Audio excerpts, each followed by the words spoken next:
چاوەڕێز ئایا وڵاتانی ڕۆژهەڵاتی ناوەڕاست و باکووری ئەفریقا دەتوانن لایەنگری ئەمریکا بن لە دژی رووسیادا؟ لێرەدا باس لەوە دەکەین لە کۆبوونەوەی نەتەوە یەکگرتووەکاندا لەسەر هێڕشی رووسیا دژ بە ئۆکرانیا ئەو وڵاتانەی دەنگیان نەدا لە بەرژەوەندی ئەمریکا بەتەنیا سووریا، عێراق، ئێران، جەزائیر واتە وڵاتەکانی دیکە لە دژی رووسیا دەنگیاندا. بەڵام ئەوە واتای ئەوە نییە کە ئەو وڵاتانە کێشیان لەگەڵ ئەمریکانیە و کێشیان لەگەڵ رووسیادا هەیە. لەو بوارەدا لە میدیای بێ ئاگای کوردی گەڕین، بەڵکو تەنانەت ڕاگەیاندنەکانی ڕۆژئاواش ئەمەیان بە هەڵە لێکدایەوە کە گوایە وڵاتانی دیکە واتە ئەوانەی لە مەسەرەی ئۆکرانیادا دژ بە رووسیا دەنگیان دا لە بۆ بەرژەوەندی ئەمریکا ئەوانە سەر بە ئەمریکان و یانیش هاوپەیمانی ئەمریکان. لە ڕاستیدا وان نییە، چونکە ئەو دەنگدان و ئەو کۆبوونەوانەی نەتەوە یەکگرتووەکان هیچ گرنگێکی استراتیژی و سیاسی نییە و بێماناشە. بەڕاستی دەنگ بدەی و نەدەی لەو کۆبوونەوانە نە رووسیا و نە ئەمریکا دنیات لەسەر خراپ ناکات.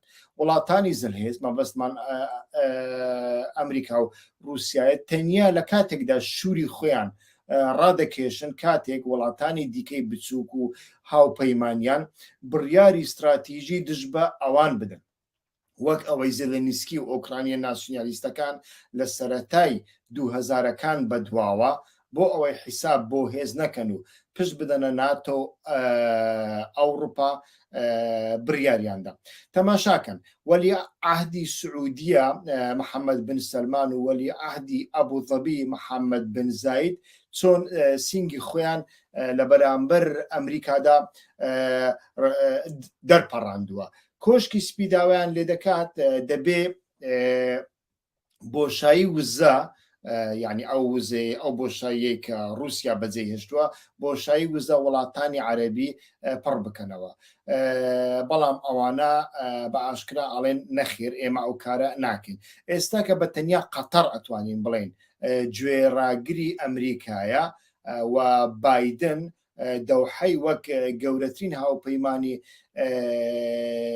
دەرەوەی ناتۆی ئەمریکا بەناو دەکات. بەڵام لێرەدا پرسیارەکە ئەوەیە دەربارەی وزە بێگومان پێداویستەکانی ئەوروپا ساڵانە بریتیە لە 400 ملیار کوب غاز.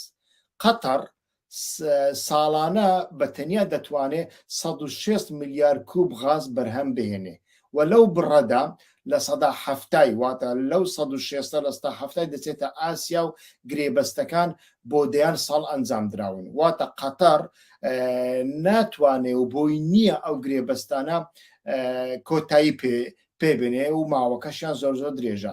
ئەمریکا داوا لە سعودیە دەکات سیاسەتێکی دژە مۆسکۆیی لە ڕێکخراوی ئۆپیکدا پەیڕەو بکات، بەڵام رووسیا ئەندامی ڕێکخراوەکەی و سعودیە ناتوانێت هەر لەخۆیەوە حیسابێک بۆ رووسیا نەکات.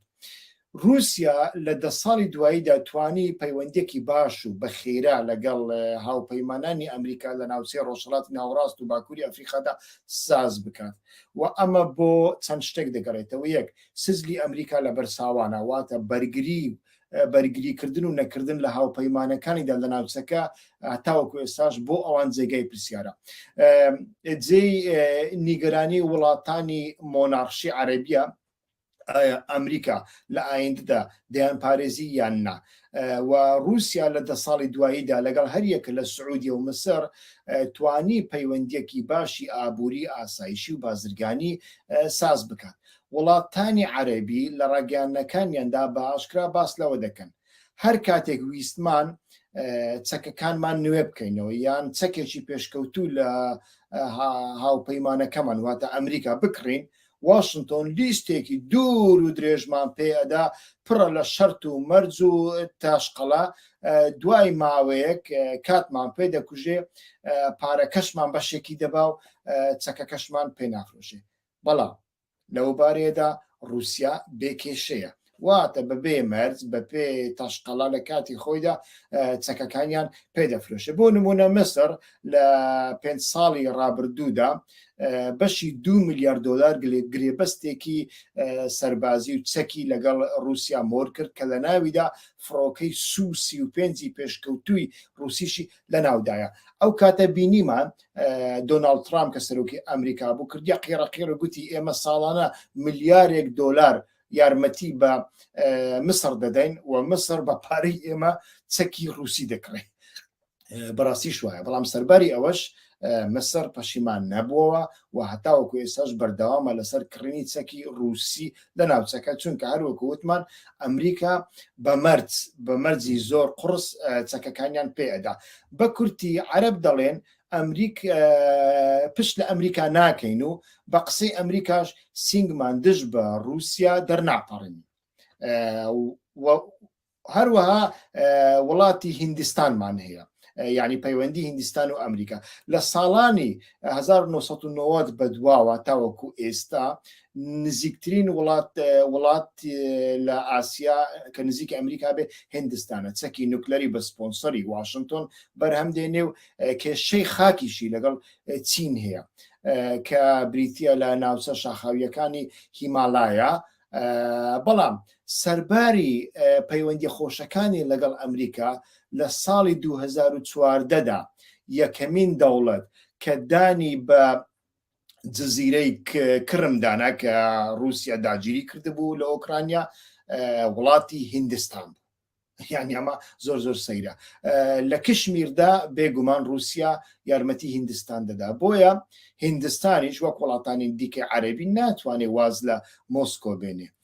محەممەد بن سەلمان لە دیمانەیەکیدا لە وەڵامی ڕۆژنامە نووساندا ئەڵێ بایدن منی خۆش بووێ یان نا گرنگ نییە و نرخیشی نییە. پاشان لەگەڵ هاتنی بایدن لە ئێمە لە بیرمان نەچێ یەکەمین کار کە ئەمریکا کردی دەرخستنی ناوی حوسیەکانی یەمەن بوو، حوسیەکانی نزیک ئێران حوسیە شیعەکان بوو لە لیستی تیرۆری ئەمریکادا و ئەمە وڵاتێکی وەکو ئیمارات و سعودیای زۆر ناڕەحەت کرد. لە بواری سەربازیدا ئەمریکا تەشقەڵەی زۆری بە ئیمارات کرد تاوەکو فڕۆکەی 35 پێشکەوتوی پێ بدا یان نا. دەدەمێ نادەمەی پێدەکرد و تا ئیمارات زۆر زۆر بێزار بوو. ڕۆژێک لە ڕۆژان ئیمارات گوتی کاکە نام هەوێ. کێشەیەکی دیکە وشکبوونی ڕۆژهەڵاتی ناوەڕاست و قەیرانی خۆراکە. یەکێک لە هۆکارەکانی ناڕەزاییەکانی سووریا لە ساڵی 2011دا وشکە ساڵی بوو، نەبوونی سیاستێکی پێشکەوتووی سووریا بوو دەربارەی کشت و کاڵ، واتە تەدبیر وەرگرتن لە بەرامبەر وشکە ساڵی. وشک بوون مانای کۆچی ناوخۆیی و دەرەوە دەگەێنێ بۆ کەسانێک کە لەسەر کشت و کاڵ دەژین، واتای هەژاری یان باری ژێر هەژاری دەگەینێ. لەگەڵ سەرهەڵدانی بەهاری عەرەبی وڵاتە کشت و کاڵیەکان و نیمچە ئاژەڵداریەکان بە تایبەتی سووریا، یەمەن، لیبیا، عێراق و سوودان و هەتا دوایی یان دەرمانی کشت و کاڵ و تۆوەکانیان بەدەست ناکەوێ، یان بەهۆی شەڕ و مین ڕێژی و ناوچە مەترسیە جۆر بە جۆرەکانی شەڕ ناتوانن وەک پێویست کشت و کاڵ واتە خۆراک بەرهەم بێنن. گەنجەکانیش بەشێکی زۆریان یان لە شەڕەکاندا دەمرن یان دەڕۆن دەستنە دەرەوە، یانیش دەبن بە چەکدار و ملیس، لای ئێمەش دەبن بە پێشمەرگە. بەر لە شەڕی ئۆکرانیا، مسر، لیبیا سەرجەم وڵاتانی کەندا و لوبناان و هەتا دوایی خواردنی خۆیان لە رووسیا و ئۆکرانیا بەدەست دەخست. لە سەدا 30 نانی جیهان لە رووسیا و ئۆکرانیا بەرهەمدێ، یعنی ئۆکرانیا بەڕاستیژی بە تایبەتی ئۆکرانیا و رووسیاش یعنی لەو بارەیەوەدا زۆر زۆر گرنگن. خۆی وڵاتانی عەرەبی لە جیاتی ناوی ئۆکرانیا زۆربەی جار سەبەتەکەی نانی جیهان بەکاردێنن، یعنی وڵاتێکی ئەوەندە بپیت و بەرەکەتە. ئێستا بەهۆی شەڕ دەریای ڕەش کە دەواازەی گەیاندنی ئەو خۆراکانەیە بۆ تورکیا و وڵاتانی دیکەی ڕۆژهەڵاتی ناوەڕاستە بە تایبەتیش لە ڕێگای دەریای ڕەش بۆ دەریای سپی پاشان لە ڕێگای قەنات سوئیس بۆ مسر و وڵاتانی دیکەی کەندا و زۆ پەکی کەوتووە. مسر لە سەدا 90 خۆراک و گەنم لە ئۆکرانیا و رووسیا پەیدا دەکات کە 300 ملیۆن تۆنە لە ساڵێکدا بەڕاستی گەلێک زۆرە. لەوەدا ڕۆمانیا و بولگاریاش لە سەتا دەیەکەی دیکەی دابین دەکەن. بەڵام لە بیرمان نەچێ بەهۆی ئەم شەڕانە دەریای ڕەش داخراوە و ناتوانێت ئەو لەستا دێژ دابین بکە.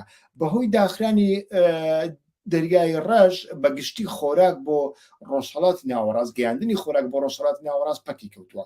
رووسیا لە سەدا 60 ڕۆنی گوڵە بە ڕۆژەی جیهان دابین دەکات و بەگشتی لە دوای شەڕی ئۆکرانیا و ئابلۆقەی ئەمریکا لەسەر رووسیا خەرجی خواردن لە سەدا 50 لەو وڵاتانەدا بەرز بووتەوە یان لە بەرز بوونەوە دایە. بۆیە وڵاتێکی وەک تورکیا لە ڕۆژانی دواییدا لە سوڵتانەکەی قەیسەری داوای لە سوڵتانەکەی قەیسەری ڕووس کرد و پێی گوت ئەزبەنی ڕێگای دەریای ڕەشمان بۆ بکەیتەوە تەشەکرت دەکەین چونکە لەگەڵ بێ ئاردی حاڵمان خراپە و خەڵکی تورکیا دێنە سەر جادە و شەقامەکان. نەتەوەی گرتوەکان و پرۆگرامی خۆراکمان هەیە بۆ ئەوەی ئەو وڵاتانەی کە ناتوانن پێداویستیەکانیان بۆ خۆراک و خواردەمەنی و پێداویستە سەرەتاییەکان ئەم دابین بکەن ئەتوانن داوا لە نەتەوەی گرتوەکان بکەن. بەڵام نەتەوەی گرتوەکانیش ئەو خواردنە ئەگەن و جۆ و ئارد و ڕۆنە زیاتر لە ئۆکرانیا دەکرێت بەشی زۆری لە ئۆکرانیا دەکرێت واتە ئەمەش پەکی کەوتووە. ئەمانە هەمویان وادەکان وڵاتانی هاوپەیمانی ئەمریکا لە ناوچەکە نەک بە تەنیا پابەندی ئابلۆقی ئابووری واشنتۆن دژ بە رووسیا نەبن بەڵکو سێمین هاوپەیمانە گەورەکەی ناتۆواتە تورکیا پێشنیاری بازرگانی ئابووری بە ڕۆبلەی واتە پارەی رووسی بۆ پوتین دەکات و سەرجەم دەوڵەمەندەکانی ڕووس کە لە بەریتانیا هەڵاتون دەیانهێنێتە ئیستانبول. ئەمە زۆر زۆر گرنگە. 700,000 گەشتیاری رووسی لە ساڵی 2021دا چوونەتە مسر. ئەوە ئامارەکانی مسرن. وڵاتانی گەشتیار جگە لە خواردن پێویستیان بە گەشتیاری رووسیشە. مسری دۆستی ئەمریکا لەمە دووە چۆن بتوانێت بەرگەی ئەو هەموو زیانە نەبگرێ بەڕاستی ئەمە جێگای پرسیارە. بە کورتی ئابلۆقەکان هۆکارن بۆ سەرهەڵدان و ڕاپەڕینێکی دیکە لە شێوەی بەهاری عەرەبی. ڕاستە وڵاتانی خاوە نەوتەکەیان لەمە دووە گرانتر دەبێت بەڵام ئەمە واتای ئەوە نییە کە بتوان پێداویستەکانی خەڵک پڕبکەنەوە بەڵکو ئەمە زیانی هەیە بۆ خەڵک لەبەرچێ سوودی هەیە بۆ دەوڵەمەندان زیانی هەیە بۆ خەڵک لەبەر ئەوەی بەرهەمی نەوت لە وڵاتانی ڕۆژهەڵاتی ناوەڕاست هیچ کاتێک بە هیچ شێوەیەک بە شێوەیەکی دادپەروەرانە بڵاو ناکرێتەوە.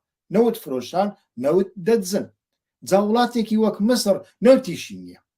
بەڵام کەنداوی سوئیسی هەیە کە زۆربەی گەشت و بازرگانیەکان لەوێوە دەچنوە مسر لەوێدا پارەیەکی زۆری بەدەست دەکەوت.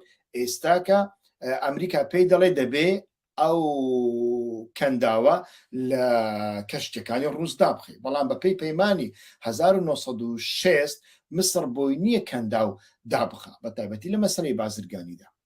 کەواتە یان ئەوە تا ئەمریکا دەرسێک لە ڕابردوو وەردەگرێت و بە ئابلۆقەی ئابووری خۆیدا دەچێتەوە یان ئەوە تا هاوپەیمانان و دۆستەکانی لە ڕۆژهەڵاتی ناوەڕاست لە دەست دەدات و سەرجەم حکوومەتەکان لەلایەن خەڵکی برسی و هەژاردا ڕوبەڕووی ڕاپەڕینی جەماوەری توندیان دەکەنەوە.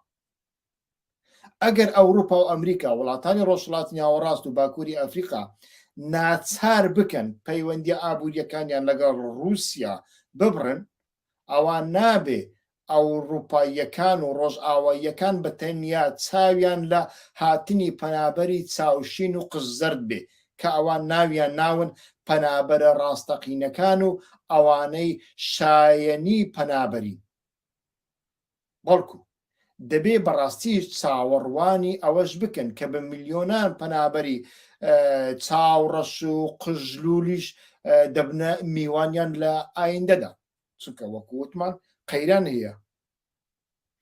ئێستا کە بە کورتی جگە لە ئێران کە دەرسی لە ئابلۆقەکانی پێشووی وەرگرتووە ئابلۆقەی 40 ساڵ تاوەکو ئێستا و توانیویەتی بەشێک ناڵێم هەمووی بەشێک لە سیاسەتی کشتتوکاڵیەکەی پێش بخە کشتتوکاڵێکی باشی هەیە لە چاو وڵاتانی دیکەی نەوت فرۆش هیچ وڵاتێکی دیکە ناتوانێت بەرگەی ئابلۆقەیەکی دیکەی ئابووری وشکە ساڵی و سیاسەتی نەوت فرۆشە دزەکانی ڕۆژهەڵاتی ناوەڕاست بگرێ کەواتە لێرەدا بەڕاستی کێشەیەک ڕوبەڕووی ئەمریکا دەبێتەوە کێشەیەک وڵاتان ڕوبەڕووی وڵاتانی هاوپەیمانی ئەمریکادا دەبێتەوە دەبێت لە ئایندەدا بڕیاری لەسەر بدەن تا ئێرە بەسە هەوڵ ئەدام لە حوتوی ئایندەدا باس لە ئێران بکەم کاتێکی خۆشتان بۆ خوازم ڕێز و سڵاو هیوا خۆشناو